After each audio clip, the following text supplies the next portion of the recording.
Come face to face with the owner of two pit bulls that brutally killed his labrador. Natalie Kaplan sat down with Mark Kent before the court date to find out what he's been doing since the attack to get dog regulations changed in Dare County.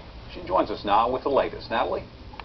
Dave, it's difficult enough to lose a pet to old age or a disease. Unfortunately, Mark Kent lost his lab Jazz in a much more tragic way. On January 19th, she was mauled by two pit bulls. Now, almost 2 months later, Kent hasn't forgotten about the attack, and he doesn't want us to either. Into that room, and you just picture her. You picture her running into that room. Maybe she thought they were coming in to play with her. Maybe she was running for her life. I don't know which. That question will haunt Mark Kent and his wife Diane for a long time to come.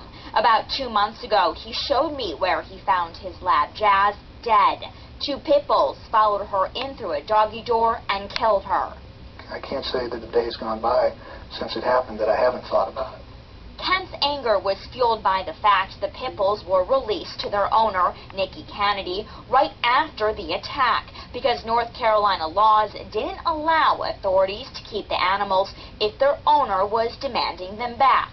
Kent went straight to local officials with his concern. There have been some changes in regards to the Dare County SPCA or the police's ability to, once they pick up an animal, to hold it.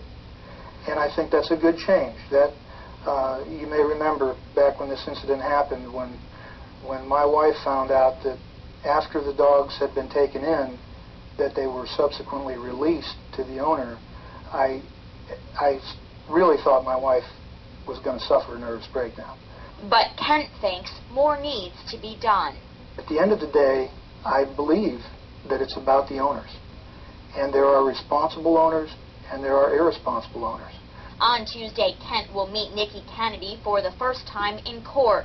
The pit bull owner, who eventually handed her two dogs over to animal control to be put down, faces charges of letting the dogs run wild at her residence in Kitty Hawk. Kent's worried all Kennedy is going to get is a slap on the wrist and wants the county's district attorney to make sure dog owners are held accountable for their pets. Making people register with the county before they can bring a dog into the county. Making them maintain a certain level of insurance. Kent hopes these changes are made so that something good will come of this bad situation, and Jazzy will not have died in vain. She was just so courageous.